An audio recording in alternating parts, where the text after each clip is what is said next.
From Hollywood, it's time now for Edmund O'Brien as... Johnny Dollar. Philip Martin, Johnny, I've got a job for you. Fine. What is it? Mr. Carl Baskerville is insured with us. I've heard the name. Retired, wealthy. That's the best way. His brother is the beneficiary. Baskerville called us a little while ago and said he wanted the money to go to a charity in case of his death. What made him change his mind? He thinks his brother's out to kill him. Oh, that's charming. What do you want me to do? He's insured for $500,000, Johnny. You just made me a bodyguard. At least until we found out how true Baskerville's story is.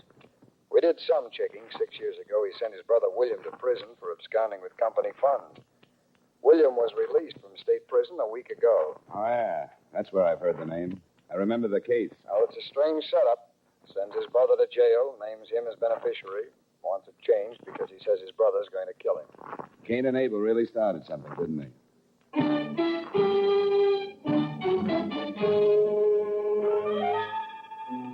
Edmund O'Brien in the transcribed adventure of the man with the action-packed expense account. America's fabulous freelance insurance investigator. Yours truly, Johnny Dollar.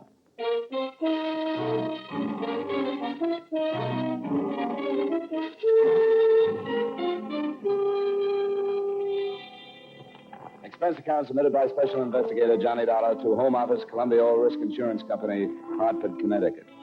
The following is an accounting of expenditures during my investigation of the Baskerville matter. Expense account item 1, 3887, train fare and incidentals between Hartford and New York, after receiving from you the necessary information concerning Mr. Carl Baskerville. Expense account item 2, 750, cab fare between Grand Central and Baskerville's home on Long Island. The house was set back from the road, hidden by tall trees, and surrounded by several acres of well-kept lawns and gardens. I walked up the long gravel path to the front door and knocked. I lit a cigarette and waited. The afternoon sun was warm on the back of my neck, and the air smelled of wet grass and bright flowers. Yes? I turned around to see the biggest man since Goliath. He was close to 7 feet and must have weighed in at about 280.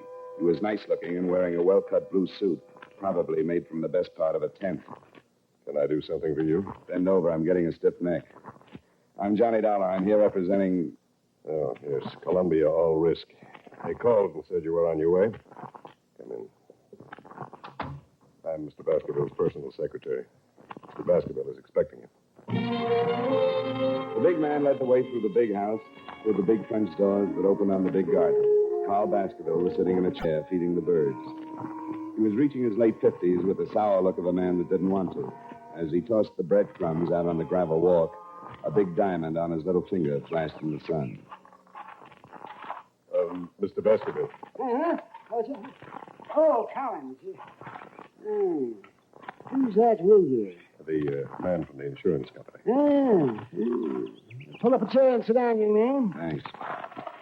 What's your name? Dollar, Johnny Dollar, Mr. Baskerville. Yes, your company called me, huh? I'm just feeding the little birds. Yeah, Birdie. Birdie! I've been doing it some time now. Swell. What are you standing around for, Collins? I want to talk to Mr. Dollar in private. Oh, yes. If you need me, I'll be in the study. I won't need you. Yes. How tall is he? 6 feet 9 inches. He's been with me for some time. I've been retired for 5 years, Mr. Dollar. I always wanted to spend my afternoons in the garden feeding the birds. I used to get up at 6 and go to work and have breakfast and look out of that window right over there. I used to see the little birds. I always said that someday I'd spend my afternoons out here feeding the little fellow. I'm glad you made it. Mm-hmm. I doubt it. Mr. Baskerville, I was sent here... I know why you were sent. Sit down. Mr. Dollar, I'm 57. I spent most of my life making money, making a success of myself. Success in terms of what you consider successful. That's an interesting statement. How is it? Why do you say that? How do you know what I consider the norm of success? Isn't money important to you? Sure, it has to be. How important? Very, but not all important. Well, what else is important to you, Mr. Dollar? A lot of things. Don't be evasive. Tell me something. A philosophy. Oh, philosophy. What kind of a philosophy? Not taking people for granted. Oh, I see. Here, you feed the birds for a while. Go on. Makes you feel real good. Sure. Here, Birdie. Birdie. Oh, that's fine. Get a load of that one. He thinks he's a pheasant. Now, yes, he's a greedy one. He always does that. A lot like people, aren't they? I suppose you know about my brother, Mr. Dollar? William Baskerville worked for you 6 years ago. Supposedly took some company funds. Definitely took some. $100,000. Sent to state prison for 10 years. Was paroled last week after serving 6. You're insured with Columbia All Risk for $500,000, and your brother is the beneficiary. That is correct. Now you want to change. That is again correct. Want to tell me some more about your brother? Oh, your company's worried. Is that it? $500,000 worth. I suppose you consider it strange I'd send my brother to prison, then make him my beneficiary. I guess strange is a good word. I don't particularly care if you believe this or not, but I hated to prosecute my brother. But he was guilty, and it became more than just a family matter. There were stockholders to be considered, and his guilt was discovered before I could do anything. You're not feeling good. I'm out of crumbs. Oh, well, here. Take some right here. Now, feed that little fellow out there. He's the timid one. He doesn't get as much as the others. You know, you're right about them being like people. The timid ones never get enough and generally fall by the wayside. You made your brother your beneficiary, and now you want to change it. Well, only as a precaution. With my money out of the way, perhaps William will think twice before he attempts anything foolish. I'm having my will changed, too. You see, I originally left my entire estate to him. What makes you think he might try? This letter. This will do. Okay. I spent 5 years needing you, but I learned a trade. I used it drawing blueprints for your shroud. Poor William always did go for the dramatic. When'd you get this? I got it yesterday. It's the first I've heard from William since he left prison. Well, we'll never get a Pulitzer Award. Yeah, William always did go in for the dramatic. Since boyhood, he's envied my get up and go. We never got along. It was even too much for my poor mother. She died very young. Probably overworked from knitting straitjackets. What's that? Don't be flippant, young man. That was uncalled for. Yeah, I guess it was. I have a strange habit of getting flippant when I get confused. I'm confused, Mr. Baskerville. Yeah. Well, William is the last of the Baskervilles. Hothead, childish, weak, and insecure. But he's a Baskerville. If he kills me, he'll be caught. If he doesn't gain by my untimely death, he may reconsider. I still have hopes of a reconversion, so to speak. The regeneration of a Baskerville. If you will. Perhaps when he calms down, forgets his last 6 years, we'll talk. And then I plan on renaming him as my sole heir. Are you still confused, Mr. Dollar? You haven't contacted him? I told you didn't know where I was. Somebody out looking for him? Of course not. Why? Because I think somebody should be. If you're going to remove the temptation, it might be a good idea to inform William. How's he going to know he's been momentarily disinherited? Man? Yes, Mr. Baskerville?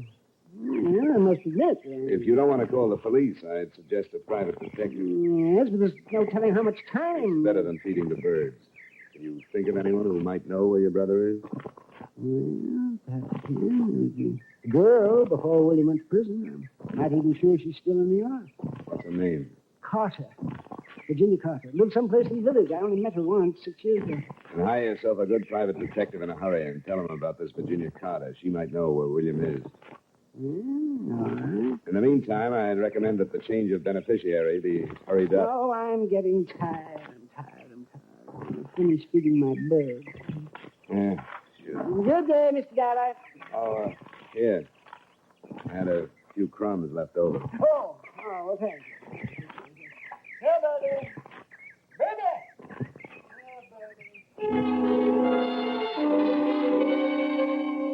I left him sitting with his friend. He'd have one good deed to take along with him. I went back through the French doors and started back through the house. I got as far as the hallway.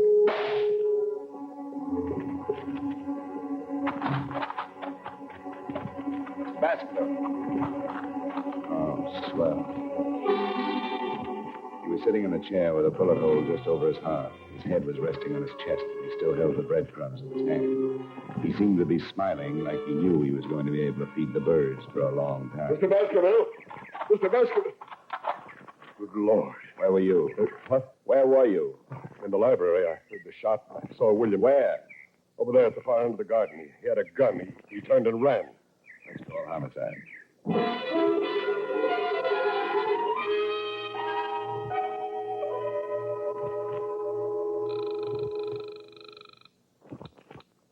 Brenner's homicide. Lieutenant, this is Johnny Dollar. Well, hello. Haven't heard from you in a month. I've got a killing for you. Who? I'm out at the Baskerville estate. The Baskerville? He used to be Carl Baskerville. He was shot a few minutes ago in his garden. Oh, William did it. I saw William with a gun. What? Baskerville's secretary says he saw William Baskerville with a gun. The brother? The one who just got out of state? That's right. I'm here because Carl thought William was going to kill him. He showed me a letter. Holy... A letter? Get out here. I think I just made the mistake of my career. I shoved Collins aside and ran back out in the garden. Baskerville was still smiling, and things looked about the same.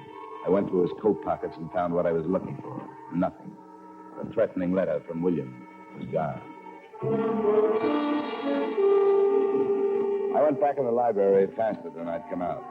I remembered what Baskerville had said about a girl named Carter. I grabbed a phone book on a wild hunch and started looking up the Carters in Greenwich. Only one Virginia in that part of town, so I said a quiet prayer to the gods that be, visioned my employer's reaction when they found out their investigator had been on hand when they lost a cool $500,000, and called a cab in the hopes that I might at least save half the face. I told Collins not to touch anything and to wait for Lieutenant Brenner's. Expense account item 3, $8.75 cab fare to Greenwich Village. It was a long shot, but it could be the same girl that had known Martin. I went up the stairs of an old brownstone and knocked on the door. When it finally opened, I got the quickest scalding in history. She was wearing something thin enough to make a silkworm hang himself. Yes? I bet you had a hard time finding something to wear in July. I'm not cold-blooded. What's on your mind? I'd like to know about William Baskerville. Oh, that one. I haven't seen him in years. Maybe you've got a picture of him? I've got lots of pictures. There might be one of William somewhere. Well, let's look through the whole flock. I've got lots of time. Before I let you in, you better tell me your name. I don't want you to steal anything from me. Honey, if anybody stole anything from you, they'd get their fingers burned off at the elbows. She opened the door and led me into the living room, sat down. The shades were drawn, and I had a hard time finding the couch. Oh. Pardon me, I'm flying blind here. You must have studied Braille. Well, how do we look at the pictures? With a magic lantern? I thought maybe you wanted to relax a minute. Put something in a glass. I'll cool down. I don't drink. Never keep the stuff around. Doesn't leave you much of a field. What do you major in? Cigarette. Have one? Yeah. I haven't got a match. Just hold on to it. It'll light up. I think I'd better get the pictures. I'll be right back. I get lonesome in the dark. I'll just be a second. Turn on the radio. Where is it? By your elbow. Oh. That's nice. Picked it out myself. We can start with these. If William isn't in this file, I've got lots more.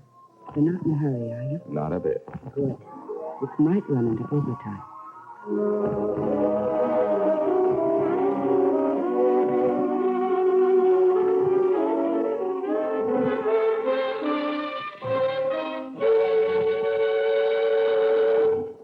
We will return you to yours truly, Johnny Dollar, in just a moment.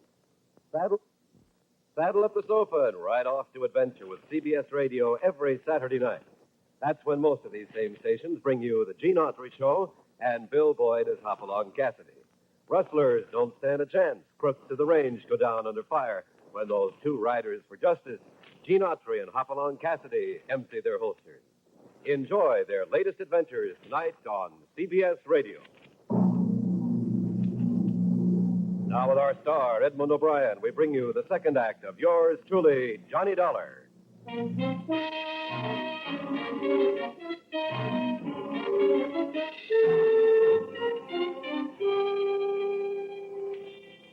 Virginia Carter wasn't worried about working late. There was only one trouble with the job. It was tough keeping my mind on two things at once. It was like trying to read a mail order catalog in front of a blast furnace. She sat close to me and handed me one picture at a time, describing each guy in the photograph. I've seen draft boards with smaller clientele. Several times she stopped and looked at one of the pictures, smiled, and passed the guy to me. I was going to mention an old snapshot I had of myself when she tapped one of the collection with a polished fingernail. William Baskerville. Here he is. Figured to be sooner or later. How long ago was this taken? Well, I couldn't say exactly, but I guess about 6 years. I should keep a file. William was a nice guy, had money. Showed me a good time. What else do you know about him? He has a brother with a checking account at Fort Knox. William have any unusual habits? A few. They wouldn't help you find him. Well, Oh, I remember something. He used to play the saxophone. hobby? No, not exactly. He played around town with several small bands. He used to pick me up after work and we'd go to a dive someplace and he'd sit in. He loved it. He was a nut on jazz. You make money at it? I guess so. Before he went to work for his brother. I don't think his brother liked him playing the sax. Okay, honey, thanks. I'll stop around again sometime. Take a look at your parlor. I'll spin a nice soft web. You mind if I take William with me? Not if you bring a picture back to yourself. Maybe I'll just bring a camera. You can take it yourself. Good. That's why I keep the room so dark. I hated to leave, but my hair was already curly enough. She had given me one lead. William was a musician of sorts, and sometimes he made money at it. I started across the street to catch another cab, and I was halfway there when I heard the car. It was an old trick. You drive by fast, open your door, and if anyone is in the way, he winds up with a face full of automobile. I ducked in a hurry.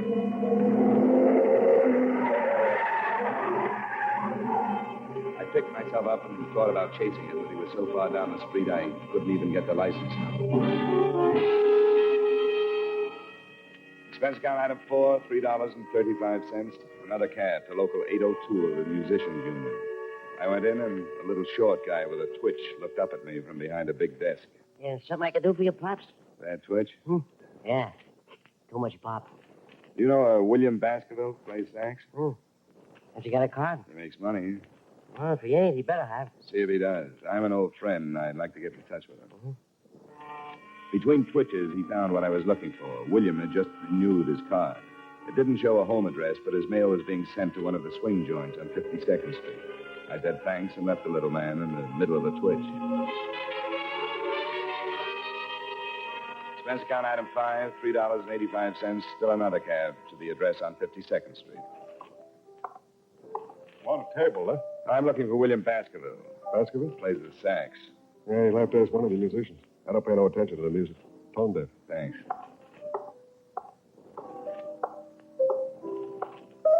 Can I bother you for a minute? No, but you can talk to me. Move and lean on the piano. Know William Baskerville? Sure. He blows here. Where is he? He's off tonight. He got a phone call and took off. Why? I want to find him. He took off. He left rehearsal and just took off. Was he headed someplace? Sure. Everybody's headed someplace. You can't go nowhere without heading someplace. I never quite looked at it that way. What time did he leave? About 4:30. What do you want Willie for? I got a message for him. You a cop? What makes you think so? I don't think so. I was just asking. I just thought maybe, not for sure. What? What do you mean, what? How do you feel? Oh, the end. Sometime when I got the patience, I'll tell you all about it, but don't bug me now, though. Here's 5. Come down and tell me where William Baskerville is. I'll take the 5, but I'm staying right where I am. I like you. I may cry. You're putting me on now. You've got my 5. 5? Oh, yeah. What did it buy you? An address. Great. I want William Baskerville. Okay, I can't make this much longer anyway. 69 East 12th Street. Thanks. Solid.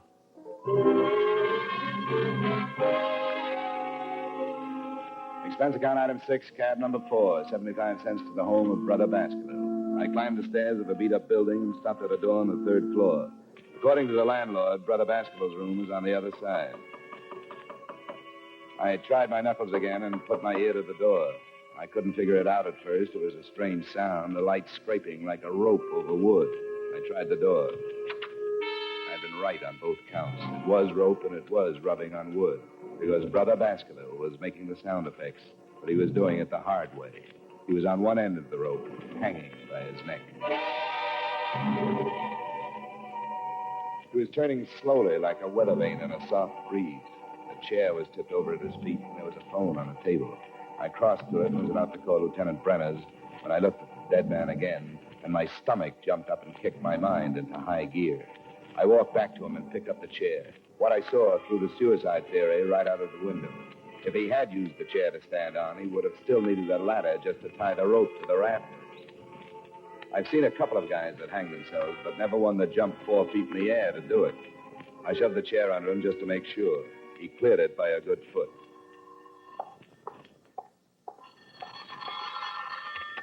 Hello? Hello, William? He's tied up right now. Who is this? Hello, who is this? Sometimes you get lucky. A guy would have to be congenitally deaf to Miss Virginia Carter's lovely voice. She'd been lying when she told me she didn't know where William lived, and I just have a natural aversion to lying women, especially when they're mixed up in a murder. You guessed. Expense account item 7, cab fare, $1.55 back to Greenwich in Virginia Carter's darkroom.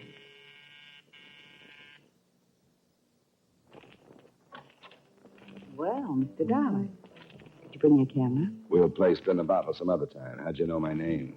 Why, you gave it to me this afternoon. You're a bad liar. I'm coming in. Oh, now, wait a minute. I'm expecting someone. If it's who I think it is, you better hide all the rope in the house. Now move it. Oh, You heard from Collins yet? I don't know what you're talking about. Only 2 people have lied to me today, you and Collins. You told me you didn't know where William lived, and you called him 10 minutes ago. Collins said he saw William standing in the garden with a gun, and a musician told me William didn't leave rehearsal until 4:30. I didn't leave the Baskerville home until 4. Get out of here. I don't know anybody named Collins. Okay, but Collins just killed William Baskerville. Oh, yes. He strangled him first and then stood on a chair and hung the body to a rafter. How do you know it was Collins? Because he forgot he's a foot taller than most guys. He gave William a boost, but he left him hanging too high. Wait a minute. He just left William waiting for oxygen. You didn't say anything about killing William. I want to get out of this mess. Slow down and tell me everything you know. Well, I met him with William. William introduced me to him one night. After William went to prison, I started seeing Collins, and he told me that he'd been in some kind of a deal with William. They'd stolen some money, and that was why William went to prison. He went up and was supposed to split with Collins when he got out.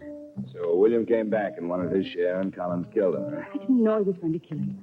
He forged some kind of a letter so that it would look like it came from Martin. That's where the letter figured. He was going to kill Carl Baskerville and blame it on William. He didn't say anything about killing anybody. He killed him and stole the letter. Looked like William had killed him and taken the letter to hide the motive.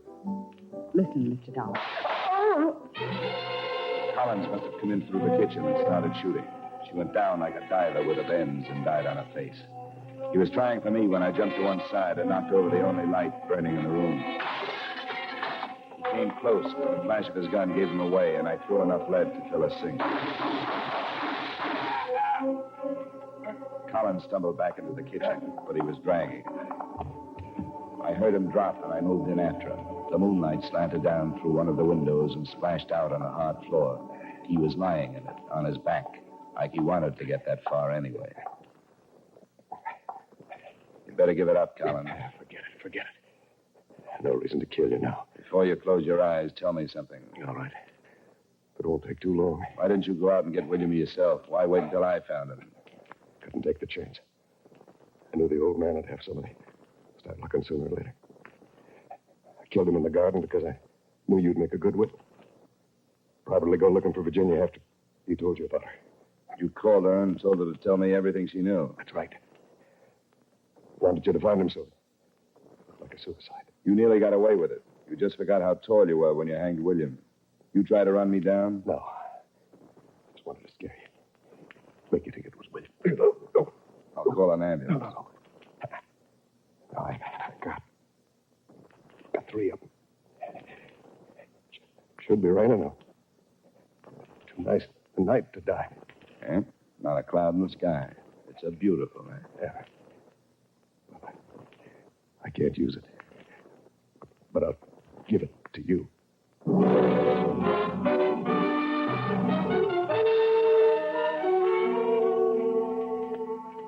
I called Brenner's, and he came over with his boys and cleaned it up. Virginia, the girl with the rogues gallery, was dead, and Collins wasn't long catching up. It was pretty simple. Collins and young Baskerville had taken $100,000 from the brothers' company, and William was caught. He did 6 years, knowing that when he got out, there would be $50,000 waiting. In the meantime, Collins had his girl, and enough time to think that 100,000 was better if it wasn't split in the middle. Collins framed William with the letter and then started killing.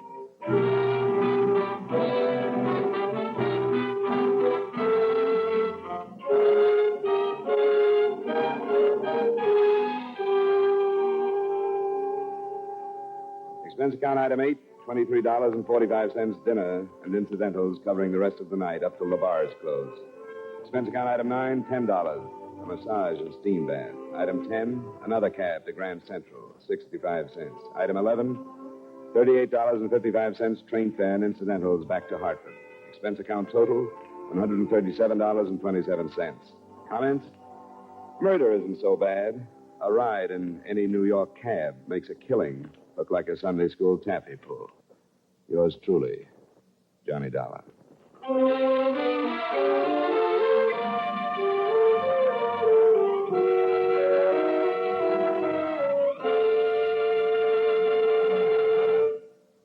Yours truly, Johnny Dollar, stars Edmund O'Brien in the title role and was written by Blake Edwards with music by Wilbur Hatch. Edmund O'Brien can soon be seen starring in the Paramount Pictures Technicolor production, Silver City. Featured in tonight's cast were Stacey Harris, Bill Boucher, Howard McNear, Sidney Miller, and Virginia Gregg. Yours truly, Johnny Dollar, is transcribed in Hollywood by Jaime Del Valle.